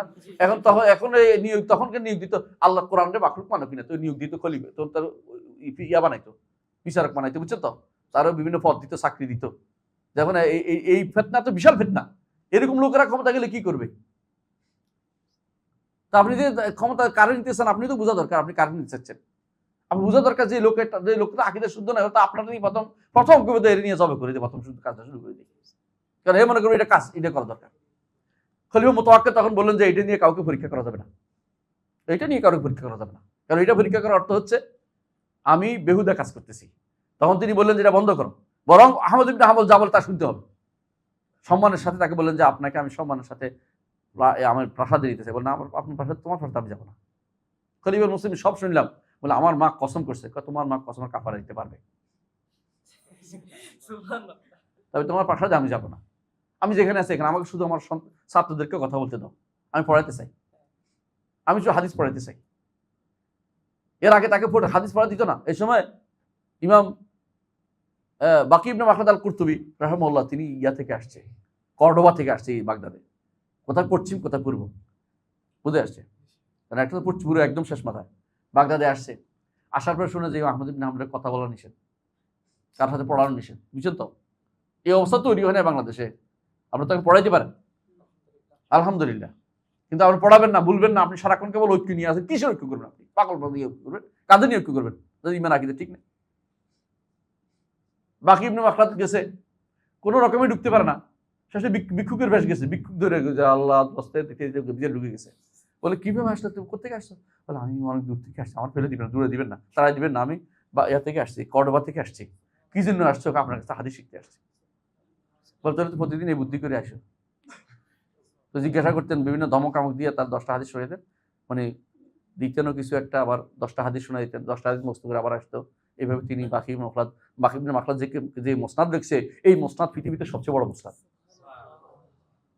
আহমদ ইবনে হাম্বল মুসনাদ আহমদের 40,000 হাদিসে, ওখানে প্রায় 40,000 হাদিস ছিল। এই জন্য এটা যে লিস্ট হয়েছে, ওই লিস্ট এখন সেরা, কার থেকে কত হাদিস বর্ণিত হয়েছে লিস্টের মধ্যে আছে। এটাকে বলা হয় ফেহরিস্ত বাকি ইবনে মাখলাদের হাদিসের কিতাব মুসনাদের ফেহরিস্ত। এই লিস্ট এইটাই হচ্ছে সেরা লিস্ট, যেখানে বলতে পারে লাস্ট কথা যে কয়টা হাদিস মুখস্থ করছে, এটা বাকি ইবনে মাখলাদ লিখছে। অথচ তিনি কিভাবে কত কষ্ট করে এই হাদিসের জিনিসগুলো জমা করেছে। এমন একটা সময় যে আহমদ ইবনে হাম্বল কথা বলার অধিকার ছিল না তার, যে কথা বলতে পারবে না, ঠিক আছে ঘরে থাকো, মায়ের পরে দেখতেছে আর কোনো মার জায়গা নাই, হাতে ইয়ে হয়ে গেছে, বলে তুমি ঘরে থাকো, আর তোমার বাইরে কার সাথে দেখা করতে দিবে না, কারণ তুমি ফেতনা ছড়াইবে। বুঝলেন না কথাটা? হ্যাঁ, তুমি তোমার পক্ষে লোক নিয়ে যাবে, ফেতনা বানাচ্ছে এটা। এই আহমদ ইবনে হাম্বল রাহিমাহুল্লাহ, তার সহ হুজুর মুতাজিলারা যত কিছু তা দেখাইছে। বুঝলেন না কথাটা? আহমদ ইবনে হাম্বল মারা যাওয়ার পরে দুইটা গোষ্ঠী বেরিয়েছে, এই দুইটা গোষ্ঠী পর্যন্ত আজকে থাকুক, কারণ আমাদের সময় শেষ, আমার একটা ক্লাস আছে এই জন্য। সুবহানাকাল্লাহু ওয়া বিহামদিকা আশহাদু আল্লা ইলাহা ইল্লা আনতা আস্তাগফিরুকা ওয়া আতুবু ইলাইক। আজকে পড়া শুরু করতে পারলাম না, ইনশাআল্লাহ আগামী ক্লাস শুরু করে দেব ইনশাআল্লাহ। আজকে যতটুকু শুনছেন ততটুকু আমল করেন, শুনেন, বারবার শুনেন। ইতিহাসটা জানা দরকার। আকীদার ইতিহাস না জানলে কি হবে, যে কোনো সময় বিভ্রান্তি তৈরি হয়ে যাবে আপনাদের।